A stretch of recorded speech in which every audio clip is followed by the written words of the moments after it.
17. La medicina de la música. Varios miembros de la tribu poseían la medicina de la música.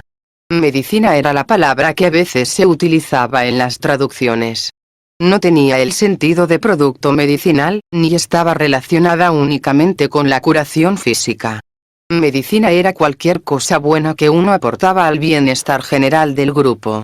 Outa explicó que era bueno tener el talento, o medicina, para arreglar huesos rotos, pero que eso no era mejor ni peor que el talento para la fertilidad y para hallar huevos. Ambos son necesarios y ambos son exclusivamente personales. Yo me mostré de acuerdo y aguardé con impaciencia un futuro festín a base de huevos. Aquel día me advirtieron que se realizaría un gran concierto musical.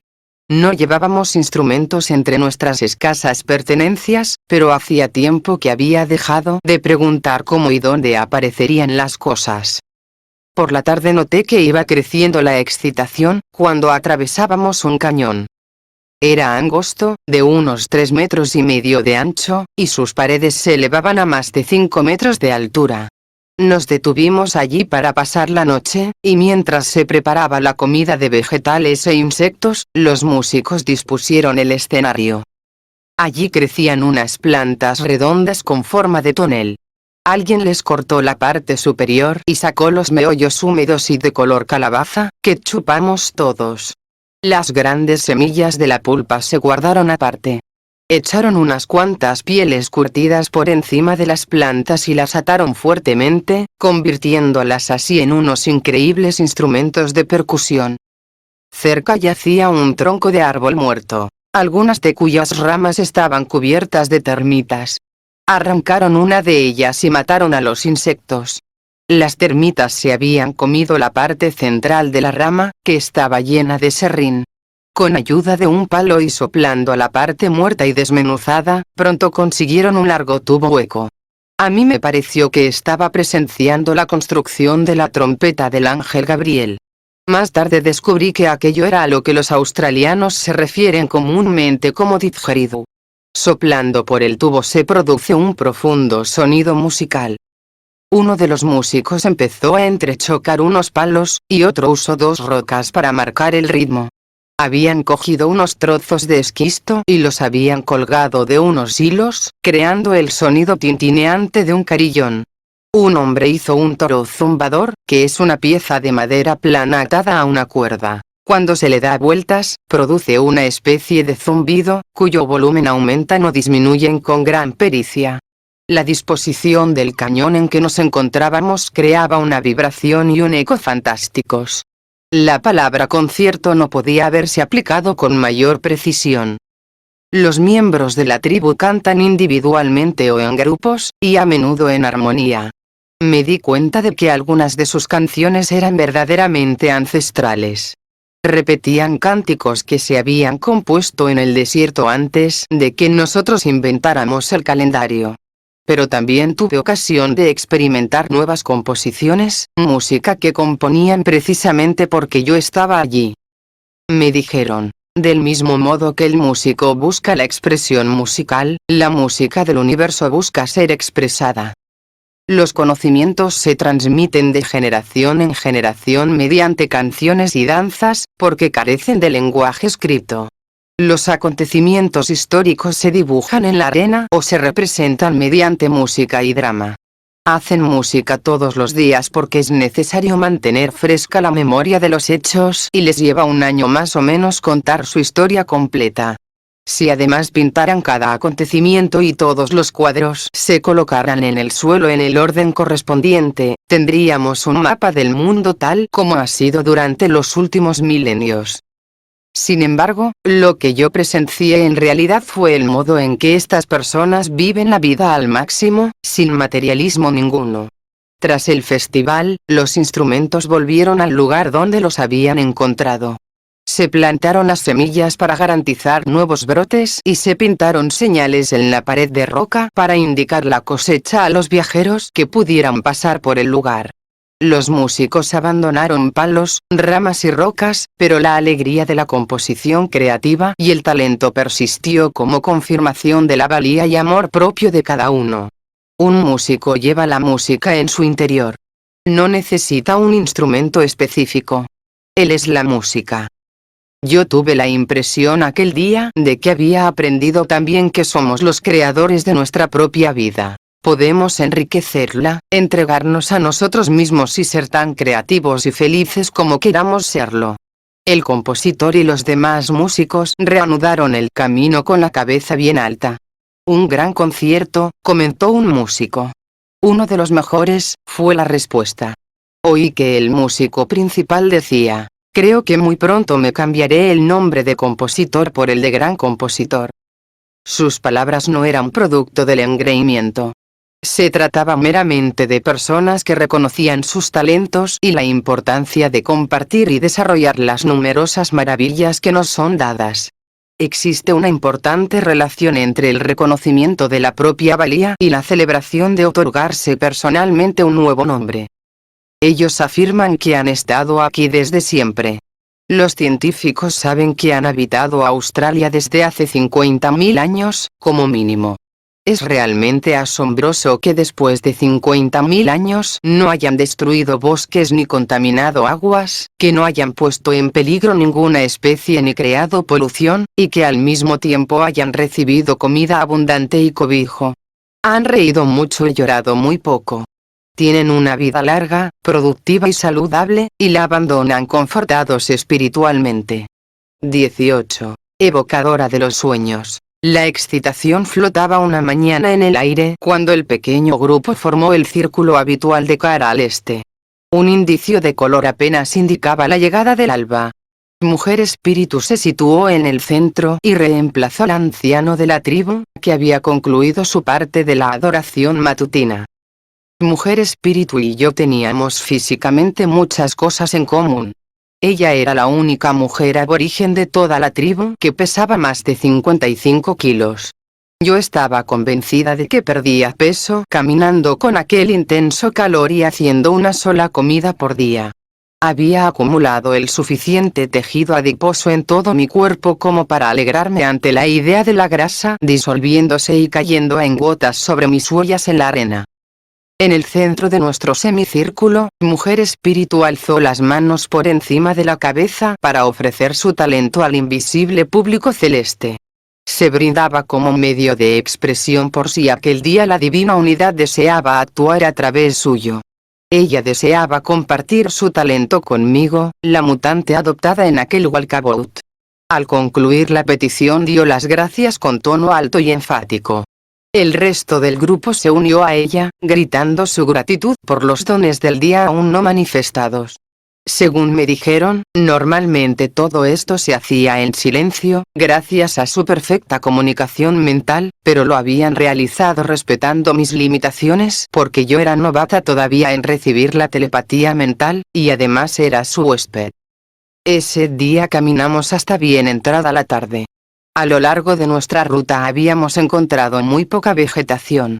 No obstante, para mí era un alivio que no hubiera agujas de Spinifex mortificándome las plantas de los pies. El silencio se rompió al atardecer cuando alguien avistó un bosquecillo de árboles enanos. Eran unas plantas de extraño aspecto, con un tronco de árbol que se extendía por la parte superior como un arbusto gigante. Eso era lo que Mujer Espíritu había pedido y esperaba. La noche anterior, sentados alrededor de la hoguera, ella y 3 más habían cogido sendas pieles curtidas y las habían cosido para darles forma redondeada. Al día siguiente cargaban con ellas. Yo no pregunté el motivo. Sabía que me lo dirían en su momento. Mujer Espíritu me cogió la mano, me llevó hasta los árboles y señaló algo. Yo miré y no vi nada. Su excitación me indujo a mirar de nuevo. Entonces descubrí una gran telaraña. Su dibujo era grueso, complejo y reluciente, con cientos de hilos entretejidos. Al parecer había otras iguales en varios árboles. Ella dijo algo a Outa, quien me conminó a elegir una. Yo no sabía qué debía buscar, pero había aprendido que los aborígenes elegían por intuición. Señalé una. Mujer Espíritu sacó entonces un aceite aromático de la bolsa que llevaba atada a la cintura y untó toda la superficie redonda de la piel curtida en forma de pandero. Quitó todas las hojas que quedaban lejos del objeto de su interés y luego, colocando la superficie untada de aceite tras la telaraña, con un rápido movimiento hacia adelante, la sacó entera y expertamente enmarcada sobre la piel.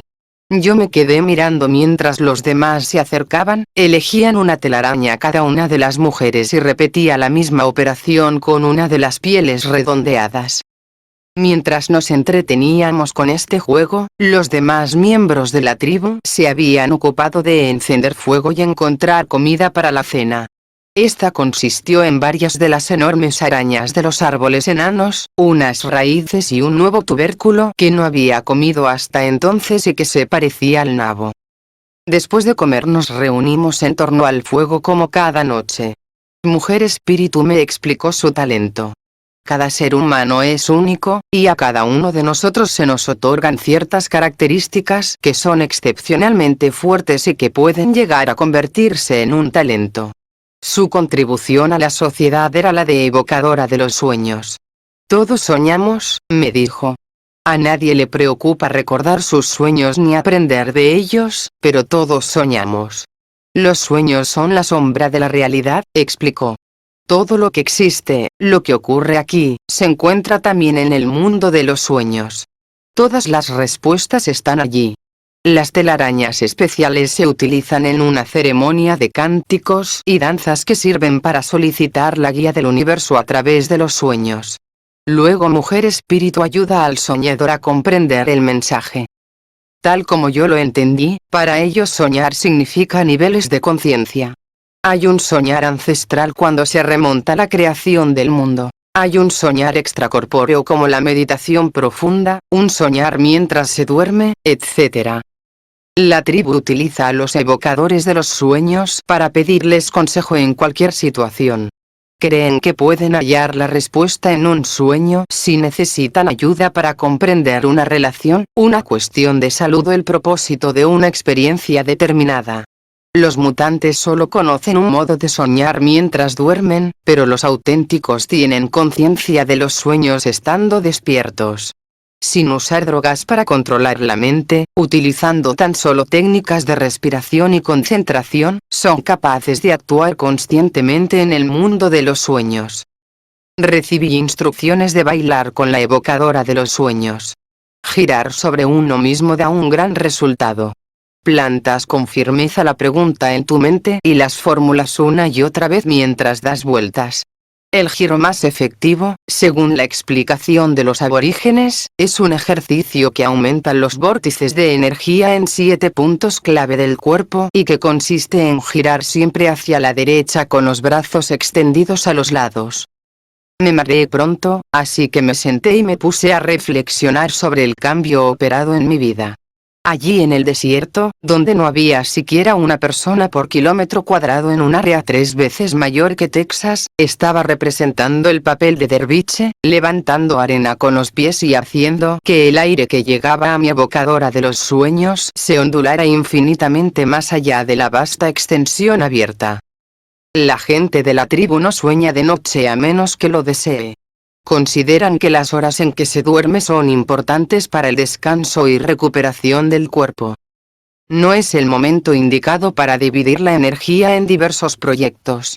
Ellos creen que la razón por la que los mutantes sueñan de noche es que en nuestra sociedad no se nos permite soñar de día ni se acepta en modo alguno que alguien sueñe con los ojos abiertos. Finalmente llegó la hora de dormir. Alisé la arena y utilicé mi propio brazo como almohada. Me tendieron un pequeño recipiente con agua para que me bebiera la mitad en ese momento y el resto al despertar. Eso me ayudaría a recordar el sueño con detalle. Hice la pregunta que me resultaba más acuciante. ¿Qué voy a hacer con la información que estoy recibiendo cuando termine este viaje? A la mañana siguiente, Mujer Espíritu me pidió a través de Outa que recordara mi sueño. Pensé que le sería imposible interpretar su significado porque no contenía nada que pareciera relacionado con Australia, pero aún así se lo conté. Me preguntó sobre todo qué sentía, qué emociones suscitaban los objetos y cosas que habían ocurrido en mi sueño. Fue asombroso el modo en que lo interpretó, siendo como era el estilo de vida civilizado con el que yo había soñado totalmente ajeno a ella. Llegué así a comprender que habría ciertas tormentas en mi vida, que dejaría de lado personas y cosas en las que había invertido mucho tiempo y energía, pero entonces sabría lo que era sentirse un ser equilibrado y tranquilo y podría evocar esa emoción en cualquier momento en que la necesitara o deseara. Aprendí que podía vivir más de una vida y que había tenido ya la experiencia de una puerta que se cerraba. Aprendí que había llegado un momento en que ya no podía seguir con las mismas personas, lugares, valores y creencias que antes tenía. Para que mi alma madurara, había cerrado suavemente una puerta y entrado en un lugar nuevo, en una vida nueva que equivalía a un escalón espiritual más alto. Y lo que era más importante, no tenía que hacer nada con la información. Si sencillamente me limitaba a llevar a la práctica los principios que yo consideraba verdaderos, llegaría a influir en las vidas de quienes estuviera destinada a influir. Las puertas se abrirían. Después de todo, no era mi mensaje, yo solo era la mensajera. Me pregunté si alguno de los que habían bailado con la evocadora de los sueños compartiría los suyos. Antes de que pudiera formular la pregunta, Outa me leyó el pensamiento y dijo: sí, Hacedor de herramientas desea hablar.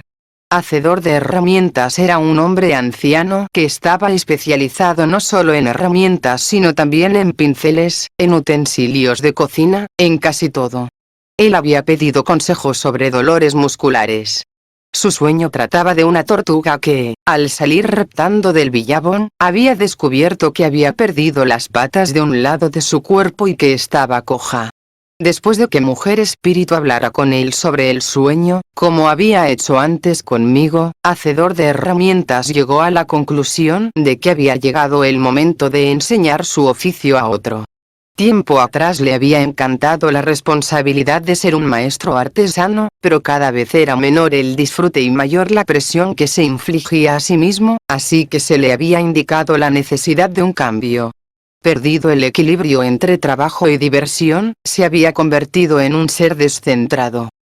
En los días que siguieron le vi enseñar a otros. Cuando le pregunté por sus dolores y achaques, se ahondaron las arrugas de su rostro al sonreírme y me dijo: cuando el pensamiento se hizo flexible, las articulaciones se volvieron flexibles. No más dolor. 19. Sorpresa durante la cena. Amigo de los grandes animales habló durante nuestra plegaria ritual de la mañana. Sus hermanos deseaban ser honrados. Todos se mostraron de acuerdo. No sabían nada de ellos desde hacía tiempo. En Australia no hay muchos animales grandes. No es como África, con sus elefantes, leones, jirafas y cebras. Yo sentí curiosidad por ver lo que nos deparaba el universo. Ese día caminamos a paso vivo.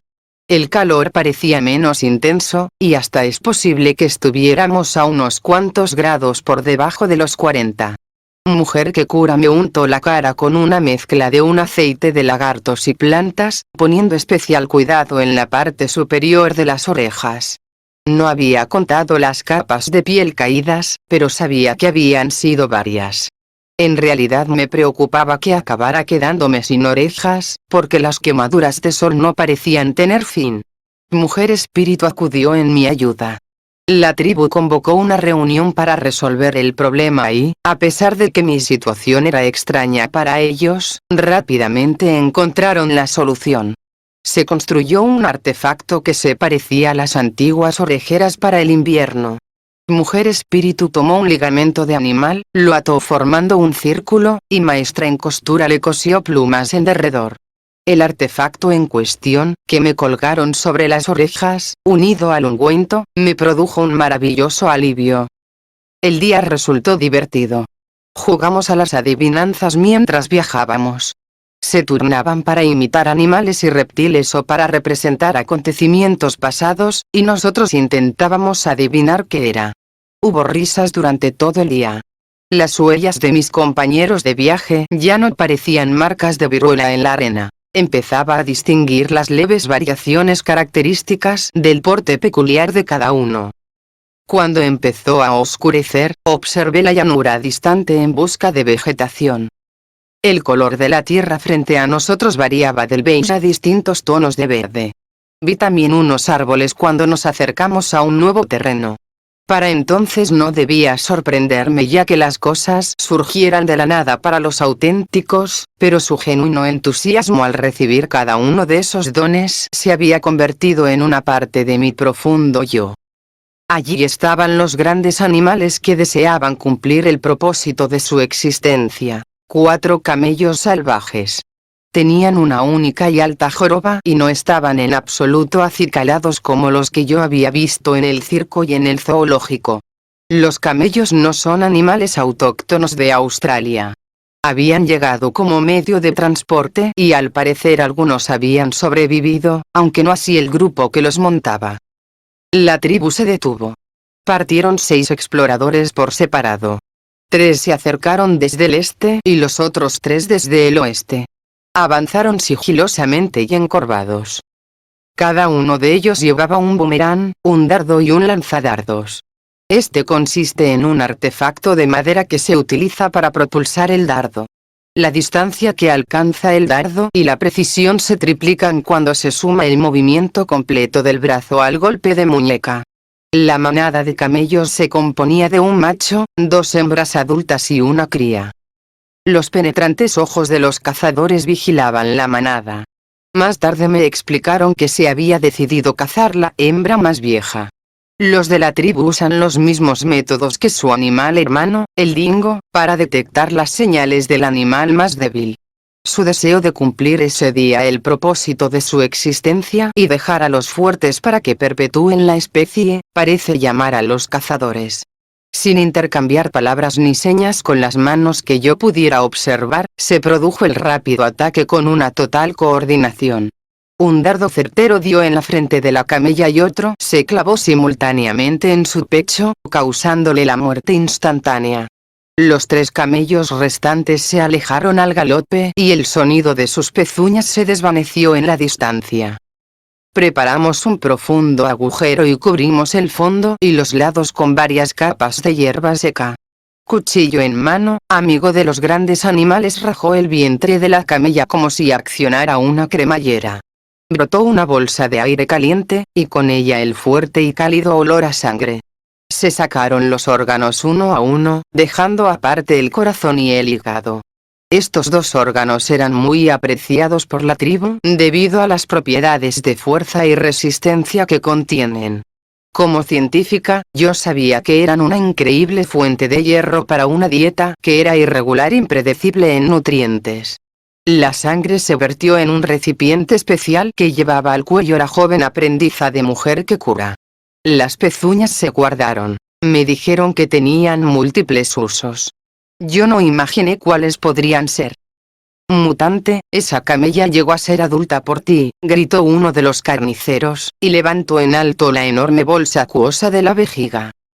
Mi adicción al agua era bien conocida por ellos, que esperaban encontrar una vejiga apropiada para hacer con ella un pellejo que yo habría de transportar. La habían encontrado. Era evidente que aquel terreno era uno de los lugares favoritos de los animales para apacentar, como sugerían los montones de excrementos. Irónicamente, entonces yo había acabado por apreciar como un tesoro lo que unos meses antes era demasiado repugnante incluso para hablar de ello. Aquel día recogí excrementos, agradecida por aquella maravillosa fuente de combustible. Nuestro alegre día terminó con más risas y bromas mientras debatían si llevaría la vejiga de camella atada alrededor de la cintura, colgada del cuello a modo de mochila. Al día siguiente partimos con la piel de la camella extendida sobre las cabezas de varios miembros del grupo. Además de proporcionar sombra, servía para que la piel se secara y curtiera durante el camino. Le habían quitado toda la carne y tratado con tanino, que sacaban de la corteza de una planta. La camella nos proveyó de más carne de la que necesitábamos para la comida, así que el resto se cortó en tiras. Una parte no se había asado bien en la fogata, y se llevaba ensartada en un palo. Varios de nosotros transportamos esas banderas por el desierto. Carne de camello ondeando al viento, secándose y preservándose de manera natural. Extraño desfile, realmente.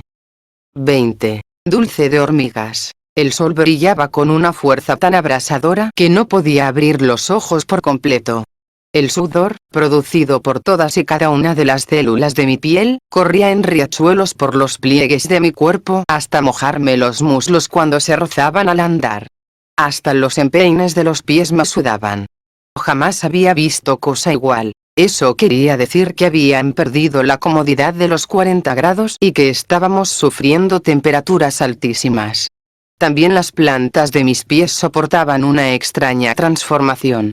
Tenía ampollas desde los dedos hasta el talón, de lado a lado, pero las ampollas se habían formado bajo la superficie de ampollas anteriores. Los tenía como muertos. Mientras caminábamos, una mujer desapareció en el desierto y volvió poco después con una enorme hoja de un intenso verde, que tenía medio metro de ancho aproximadamente. Yo no vi planta alguna por los alrededores de la que pudiera proceder aquella hoja, nueva y sana. Todo lo que nos rodeaba era pardo, seco y quebradizo. Nadie preguntó de dónde la había sacado. La mujer se llamaba portadora de felicidad. Su talento en la vida consistía en organizar juegos.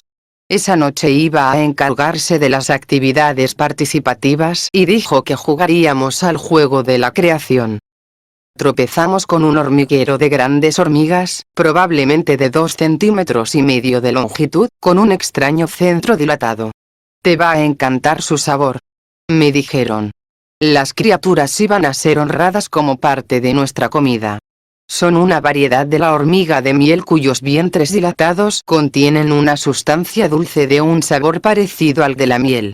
No llegan nunca a ser tan grandes como las que habitan en terrenos más próximos a una profusa vegetación, ni tienen un sabor tan dulce. Tampoco su miel es una sustancia pegajosa y densa, ni de un intenso color amarillo como la de las abejas. Más bien parece que hayan extraído la sustancia del calor incoloro y del viento de los contornos. Probablemente aquellas hormigas eran lo más parecido a una golosina que la tribu haya llegado a conocer. Extienden los brazos para que las hormigas trepen por ellos, y luego se meten las manos en la boca para comérselas. Por su expresión, las hormigas tenían un sabor delicioso. Yo sabía que tarde o temprano iban a pensar que había llegado el momento de que las probara, así que decidí tomar la iniciativa. Cogí solo una y me la metí en la boca. El truco consistía en triturar el insecto con los dientes y disfrutar del dulzor, no tragárselo de golpe. Yo no conseguí hacer ninguna de las dos cosas. No pude tragarme aquellas patas que se retorcían alrededor de mi lengua, y además la hormiga se me subía por las encías. Más tarde, cuando ya habíamos encendido el fuego, mis compañeros enterraron las hormigas en las brasas cubiertas por hojas. Cuando estuvieron cocinadas, chupé la superficie de las hojas como si fuera una chocolatina derretida en el envoltorio. Para cualquiera que no hubiera comido nunca miel de azahar, probablemente serían un festín. Sin embargo, en la ciudad no tendrían demasiado éxito. Esa noche, Mujer de los Juegos partió la hoja en pedazos. No los contó en el sentido convencional que nosotros le damos a la palabra, pero utilizó su propio método para que todos recibiéramos nuestro trozo. Mientras ella trajinaba con la hoja, nosotros hacíamos música y cantábamos. Después empezó el juego. La primera pieza se depositó sobre la arena, mientras proseguían los cánticos. A esta le siguieron otras hasta que paró la música. Observamos entonces el dibujo formado como un rompecabezas. A medida que se colocaban más piezas sobre la arena, comprendí que las reglas permitían mover cualquier pieza si uno creía que la suya encajaba mejor en otro sitio. No había turnos específicos. En realidad se trataba de un juego colectivo sin afán competitivo. Pronto se completó la parte superior de la hoja, que recuperó su forma original. En ese momento nos felicitamos todos mutuamente, nos estrechamos las manos, nos abrazamos y nos pusimos a dar vueltas. Todos habían participado en el juego, que aún estaba a medias. Nos concentramos de nuevo en completar la tarea. Yo me acerqué al rompecabezas y coloqué mi pieza. Después me acerqué de nuevo, pero no distinguí cuál era la mía, así que volví y me senté. Outa me leyó el pensamiento y dijo: «No pasa nada. Solo parece que los trozos de hoja están separados, igual que las personas parecen separadas, pero todos somos uno. Por eso es el juego de la creación. Outa tradujo también las palabras de los demás. Ser uno no significa que todos seamos el mismo. Cada ser es único. No hay dos que ocupen el mismo lugar. De igual manera que la hoja necesita de todos los trozos para completarse, cada espíritu tiene su lugar especial. Las personas intentan a veces cambiar de lugar, pero al final cada cual regresa al que le corresponde. Algunos de nosotros buscamos un camino recto, mientras que a otros les gusta la monotonía de trazar círculos. Noté entonces que todos ellos me estaban mirando, y por mi mente cruzó la idea de levantarme y acercarme al dibujo. Cuando lo hice, solo quedaba un espacio vacío y el trozo de hoja correspondiente se hallaba a unos centímetros, en el suelo. Al colocar la última pieza del rompecabezas, un grito de júbilo quebró el silencio y resonó en la inmensidad del espacio abierto que rodeaba a nuestro pequeño grupo. A lo lejos, unos dingos alzaron los hocicos puntiagudos y aullaron al cielo de negro terciopelo salpicado por los destellos de los diamantes celestes. Tú lo has acabado y eso confirma tu derecho a este viaje, continuó Outa. Nosotros recorremos un camino recto en la unidad. Los mutantes tienen muchas creencias. Ellos dicen que vuestras costumbres no son las mías, que vuestro Salvador no es mi Salvador, que vuestra eternidad no es la mía. Pero la verdad es que toda la vida es una. Solo hay un juego. Solo hay una raza y muchos tonos diferentes. Los mutantes discuten sobre el nombre de Dios, sobre qué edificio, qué día, qué ritual. ¿Vino él a la tierra? ¿Qué significan sus historias? La verdad es la verdad. Si hieres a alguien, te hieres a ti mismo. Si ayudas a alguien, te ayudas a ti mismo. La sangre y los huesos los encuentras en todos los hombres. En lo que difieren es en el corazón y la intención. Los mutantes piensan solo en los 100 años inmediatos, en sí mismos, separados unos de otros. Los auténticos pensamos en la eternidad. Todo es uno, nuestros antepasados, nuestros nietos no nacidos, la vida toda en todas partes. Cuando concluyó el juego, uno de los hombres me preguntó si era cierto que algunas personas no llegaban a saber en toda su vida cuál era el talento que les había otorgado Dios. Tuve que admitir que algunos de mis pacientes estaban muy deprimidos y les parecía que la vida había pasado de largo por su puerta, pero que otros habían hecho su contribución. Sí, tuve que admitir, muchos mutantes no creían que tuvieran talento alguno, y no pensaban en el propósito de la vida hasta que estaban moribundos. Grandes lágrimas afluyeron a los ojos del hombre, que meneó la cabeza para demostrar lo difícil que le resultaba creer que ocurriera semejante cosa. ¿Por qué los mutantes no comprenden que si mi canción hace feliz a una persona es un buen trabajo? ¿Ayudas a una persona? Buen trabajo. Además, solo se puede ayudar a una cada vez. Les pregunté si habían oído el nombre de Jesús. Desde luego, me dijeron. Los misioneros nos enseñaron que Jesús es el Hijo de Dios. Nuestro hermano mayor. La divina unidad en forma humana. Es objeto de la mayor de las veneraciones. La unidad vino a la Tierra hace muchos años para decirles a los mutantes cómo debían vivir, lo que ellos habían olvidado. Jesús no vino a la tribu de los auténticos. Hubiera podido hacerlo, naturalmente, nosotros estábamos aquí, pero no era nuestro mensaje. No se destinaba a nosotros porque nosotros no hemos olvidado. Nosotros ya vivíamos su verdad. Para nosotros, prosiguieron, la unidad no es una cosa. Los mutantes parecen adictos a la forma. No aceptan nada invisible y sin forma. Para nosotros, Dios, Jesús, la unidad no es una esencia que rodea a las cosas o que está presente en su interior, es todo.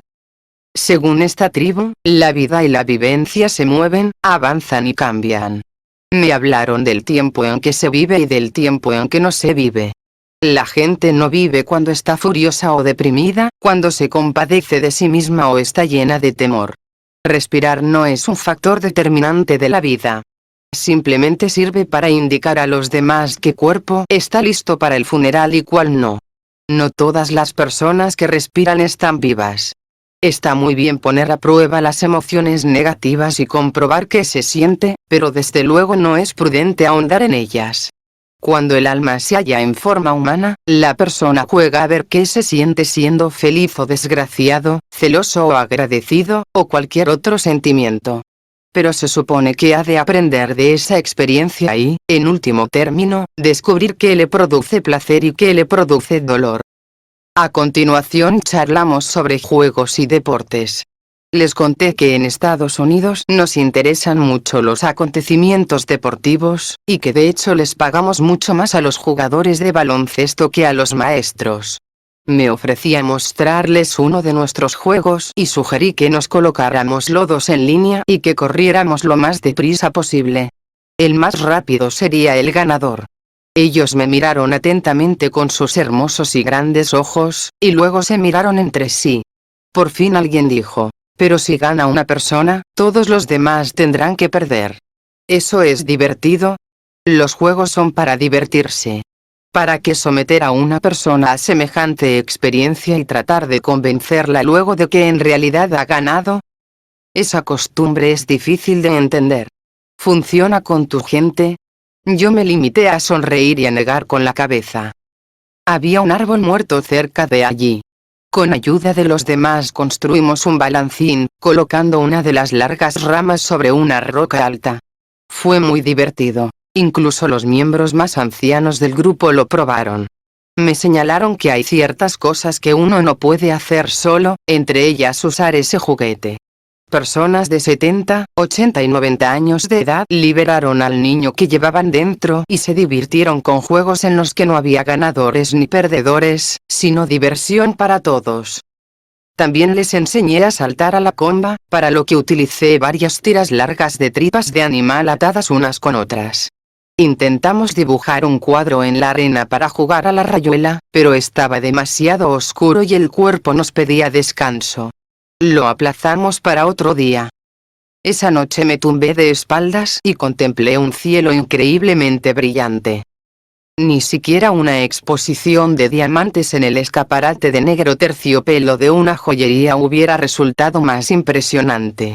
Ante aquel cielo, mi atención se sentía atraída como por un imán. Parecía que abría mi mente, porque comprendía que mis compañeros de viaje no envejecían como nosotros. Cierto es que sus cuerpos también acaban por desgastarse, pero es un proceso similar al de una vela que se extingue lenta y uniformemente. A ellos no se les estropea un órgano a los 20 y otro a los 40. Lo que en Estados Unidos llamamos estrés, allí parecía una excusa para no hacer nada. Por fin mi cuerpo empezaba a enfriarse. Aquel aprendizaje llevaba consigo muchos litros de sudor, pero era sin duda un método de instrucción muy eficaz. ¿Cómo iba a compartir con mi sociedad lo que estaba aprendiendo allí? Tenía que prepararme para el hecho de que nadie querría creerme. A la gente le resultaría difícil creer en este estilo de vida. Pero por alguna razón, yo sabía que la importancia de cuidar la salud física iba unida a la auténtica curación de los seres humanos, la curación de su existencia eterna herida, sangrante y enferma. Miré fijamente al cielo, y entonces me pregunté, ¿cómo? 21. La guía. Llegó un calor instantáneo al aparecer el sol. Aquella mañana el rito matutino fue especial. Yo me hallaba en el centro de nuestro semicírculo de cara al este.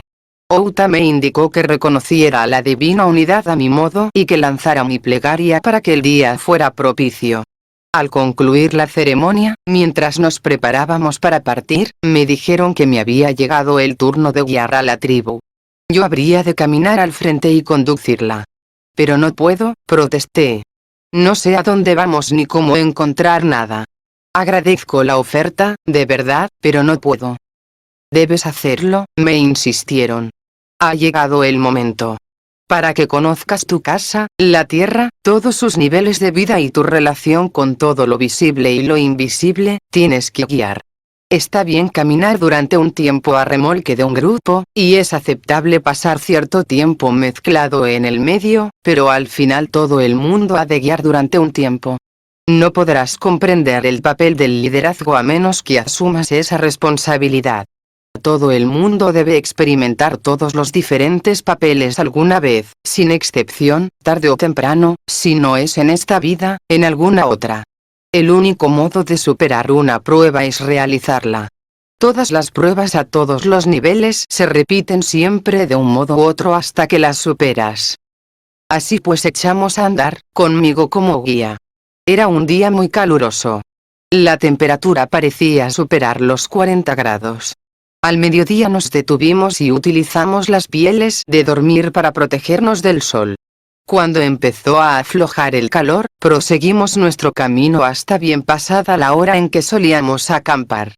No aparecieron plantas ni animales en nuestro camino para ser honrados como alimento. No hallamos agua. El espacio era un vacío ardiente e inmóvil. Finalmente me rendí y detuve la marcha para acampar. Aquella noche pedí ayuda. No teníamos comida ni agua. Pedí ayuda a Outa, pero no me hizo caso. La pedí a otros, sabiendo que no entendían mi idioma, aunque sí podían entender lo que les decía mi corazón. Les dije, ayudadme, ayudadnos. Lo repetí una y otra vez, pero nadie me respondió. Por el contrario, se pusieron a hablar sobre el hecho de que todo el mundo en un momento determinado camina en la retaguardia. Empecé a preguntarme si tal vez los mendigos y gentes sin hogar de Estados Unidos no seguirían siendo víctimas por voluntad propia. Ciertamente la mayoría de norteamericanos tiende a confundirse en la posición central. Ni demasiado ricos ni demasiado pobres. Ni mortalmente enfermos ni enteramente sanos. Ni moralmente puros ni abiertamente delincuentes. Y más tarde o más temprano habremos de dar un paso al frente de verdad.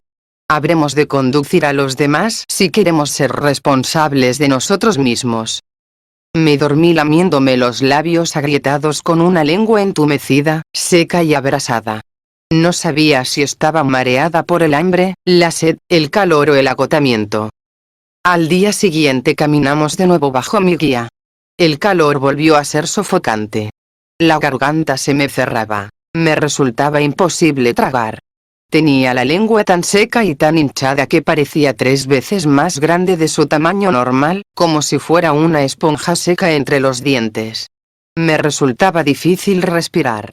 Al intentar que el aire caliente me bajara por el pecho, empecé a comprender por qué los aborígenes bendecían el don de una nariz semejante a la del koala.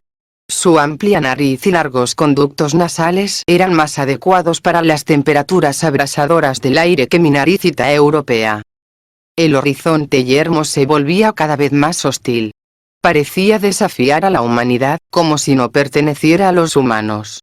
Era una tierra que había ganado todas las batallas contra el progreso y ahora parecía considerar la vida como una intrusa. No había carreteras, ni aviones sobre nuestras cabezas, ni siquiera se veían huellas de animales. Yo sabía que si la tribu no me ayudaba pronto, moriríamos todos sin remedio. Nuestra marcha era lenta. Cada paso que dábamos resultaba doloroso. Vi a lo lejos una nube oscura de tormenta. Nos torturaba permaneciendo siempre a una distancia que no nos permitía alcanzarla ni recibir su generoso regalo. Ni siquiera conseguimos acercarnos lo suficiente para compartir el beneficio de su sombra. Solo podíamos verla a lo lejos y saber que aquella agua vivificadora corría frente a nosotros como una zanahoria balanceándose frente a un borrico. En un momento dado lancé un grito, tal vez para demostrarme a mí misma que podía hacerlo, tal vez por simple desesperación. Pero no sirvió de nada. El mundo se limitó a tragarse el grito como un monstruo voraz. Ante mis ojos veía espejismos de estanques de agua fresca, pero cuando llegaba al lugar, solo encontraba arena. Pasó un segundo día sin comida, agua ni ayuda. Aquella noche estaba demasiado exhausta, demasiado enferma y desanimada para utilizar siquiera la piel de dingo como almohada. Creo que en lugar de dormirme me desmayé. A la tercera mañana abordé a cada miembro de la tribu y les rogué de rodillas, con toda la fuerza que me permitía mi cuerpo agotado. Ayúdame, por favor. Por favor, sálvanos. Me había despertado con la boca tan seca que me resultaba muy difícil hablar. Ellos me escucharon, mirándome fijamente, pero se limitaron a sonreír. Tuve la impresión de que pensaban: nosotros también tenemos hambre y sed, pero esta es tu experiencia, así que te apoyamos totalmente en lo que tienes que aprender. Nadie me ofreció ayuda. Caminamos y caminamos sin parar. El aire estaba quieto, el mundo era totalmente inhóspito. Parecía retar mi intrusión. No había ayuda ni escape posible. Tenía el cuerpo entumecido e insensible por el calor. Me estaba muriendo.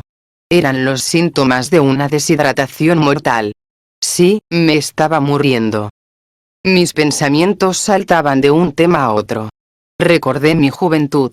Mi padre trabajó duramente toda su vida en los ferrocarriles de Santa Fe. Era muy apuesto.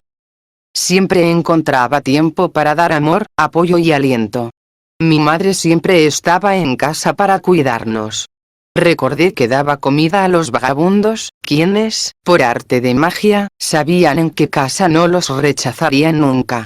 Mi hermana era una estudiante brillante, tan guapa y popular que me pasaba horas mirando cómo se arreglaba para una cita. Cuando creciera quería ser exactamente como ella. Evoqué la imagen de mi hermano pequeño abrazando al perro de la familia y quejándose de que las niñas del colegio le querían coger la mano. De niños, los tres hermanos éramos muy buenos amigos. Nos hubiéramos defendido unos a otros en cualquier circunstancia, pero con los años acabamos distanciándonos. Sabía que aquel día ni siquiera hubieran percibido mi desesperación. Había leído que cuando uno muere recuerda toda su vida en unos instantes. Las imágenes de mi vida no se desplegaron ante mí como en un vídeo, pero intenté aferrarme a los más extraños recuerdos. Me imaginaba a mí misma de pie en la cocina, secando platos y estudiando ortografía. La frase que más me costaba deletrear siempre fue aire acondicionado. Me imaginaba enamorándome de un marino, nuestra boda en la iglesia, el milagro del nacimiento, primero mi hijo, y luego mi hija, que nació en casa. Recordé todos mis trabajos, estudios y títulos, y luego comprendí que me estaba muriendo en el desierto australiano. ¿Qué sentido tenía todo aquello? ¿Había cumplido ya todo lo que me destinaba la vida? Dios mío, dije para mis adentros. Ayúdame a comprender lo que está sucediendo. La respuesta me llegó al instante. Yo había viajado más de 15.000 kilómetros desde una ciudad norteamericana, pero mi mentalidad no se había movido un ápice. Procedía de un mundo en el que primaba el hemisferio cerebral izquierdo. Me habían educado en la lógica, el razonamiento, la lectura y escritura, las matemáticas, la ley de causa-efecto. Pero ahora me hallaba en una realidad del hemisferio cerebral derecho entre personas que no usaban ninguno de los conceptos educativos y artículos que se consideraban de primera necesidad. Ellos eran maestros del hemisferio cerebral derecho y utilizaban creatividad, imaginación, intuición y conceptos espirituales. Ellos no creían necesario expresar oralmente sus mensajes. Lo hacían mediante el pensamiento, la plegaria, la meditación, como se quiera llamar. Yo había suplicado y solicitado ayuda verbalmente. Cuán ignorante debía parecerles. Cualquier auténtico hubiera pedido en silencio, en comunicación mental, de corazón a corazón, del individuo a la conciencia universal que unía todo lo vivo. Hasta aquel momento yo me había considerado diferente, separada de los auténticos. Ellos no cesaban de decir que todos somos uno, y ellos viven en la naturaleza como uno, pero hasta entonces yo solo había sido una observadora. Me había mantenido siempre al margen. Tenía que volverme uno con ellos, con el universo, y comunicarme como los auténticos. Y eso fue lo que hice. Di las gracias en silencio a la fuente de aquella revelación, y grité con la mente: ayudadme. Por favor, ayudadme. Utilicé las palabras que oía a la tribu decir cada mañana: si es por mi supremo bien y el supremo bien de la vida en todas partes, enseñadme. Me vino a la mente una idea: métete la piedra en la boca. Miré a mi alrededor. No había piedras. Caminábamos sobre arena fina. La idea me llegó de nuevo: métete la piedra en la boca. Entonces recordé la piedra que había elegido el primer día y que guardaba aún en el escote. Hacía 3 meses que estaba ahí. La había olvidado. La saqué y me la metí en la boca, le di unas vueltas y, milagrosamente, la boca empezó a humedecerse. Noté que recuperaba la capacidad de tragar. Aún había esperanzas. Tal vez no había llegado aún el día de mi muerte. Gracias, gracias, gracias, repetí en silencio. Me hubiera echado a llorar, pero mi cuerpo no tenía agua suficiente para las lágrimas. Así que continué pidiendo ayuda mentalmente. Puedo aprender. Haré cuanto sea necesario, pero ayudadme a encontrar agua. No sé qué hacer, qué buscar, a dónde ir. La idea me llegó de nuevo. Sé agua. Sé agua. Cuando aprendas a ser agua, encontrarás agua. No sabía qué significaban esas palabras. No tenía sentido. Sé agua. Eso no era posible. Pero una vez más intenté olvidar mi educación en una sociedad dominada por el hemisferio cerebral izquierdo. Cerré mi mente a la lógica y a la razón. Me abrí a la intuición y, cerrando los ojos, empecé a ser agua. Utilicé todos mis sentidos mientras caminaba. Olía a agua, la saboreaba, la sentía, la oía, la veía. Era fría, azul, clara, fangosa, quieta, ondulada, helada, derretida, vapor, corriente, lluvia, nieve, húmeda, vivificante, salpicaba, se extendía ilimitada.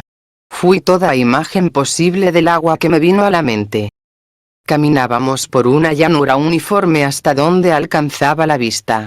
Tan solo había una pequeña loma rojiza, una duna de arena de poco menos de 2 metros de altura con un saliente de roca en la cima.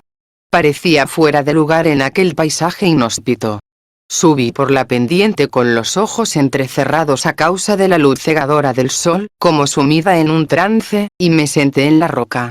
Miré hacia abajo y allí, ante mí, se habían detenido todos mis amigos, que me habían ofrecido su apoyo y su afecto sin condiciones, sonriendo de oreja a oreja. Les devolví la sonrisa débilmente. Luego eché la mano izquierda hacia atrás para apoyarme y noté algo húmedo. Giré la cabeza como un resorte. Detrás de mí, en la continuación de la repisa de roca sobre la que me había sentado, había un estanque de unos 3 metros de diámetro y medio metro de profundidad, lleno de una hermosa agua limpia y cristalina procedente de la lluvia que había descargado la escurridiza nube del día anterior. Creo de todo corazón que el primer sorbo de agua tibia me acercó más a nuestro Creador que el sabor de cualquier comunión que hubiera recibido antes en una iglesia. No puedo estar segura del tiempo puesto que carecía de reloj, pero yo diría que no transcurrieron más de 30 minutos entre el momento en que empecé a ser agua y el momento en que sumergimos la cabeza en el estanque y lanzamos gritos de júbilo. Celebrábamos aún nuestro éxito cuando un gigantesco reptil se acercó lentamente. Era enorme y parecía un vestigio de tiempos prehistóricos. Pero no había espejismo, era real. En aquel momento, ninguna otra aparición hubiera resultado más apropiada para la comida que aquella criatura que parecía un ser de ciencia ficción. La carne trajo consigo la euforía que se apodera de cualquiera ante un festín. Aquella noche comprendí por primera vez la creencia de la tribu en la relación de la tierra con las características de los antepasados propios. Nuestra gran taza de roca parecía haber surgido bruscamente en medio de la llanura que nos rodeaba como el pecho nutrido de una antepasada, cuya conciencia corporal se hubiera convertido en materia inorgánica para salvarnos la vida. Bauticé en silencio la loma. Georgia Catherine, el nombre de mi madre. Alcé la vista hacia la vasta extensión de tierra que nos rodeaba y, al tiempo que daba las gracias, comprendí finalmente que el mundo es verdaderamente un lugar de abundancia. Está lleno de personas buenas que nos apoyan y comparten nuestra vida si se lo permitimos. Hay comida y agua para todos los seres vivientes en todas partes si nos abrimos para recibir y también para dar. Pero entonces, por encima de todo, valoré la abundante guía espiritual que había en mi vida. Disponía de esa ayuda en cualquier momento de angustia, incluidos la proximidad de la muerte y el mismo acto de morir, porque había conseguido superar mi estilo de vida.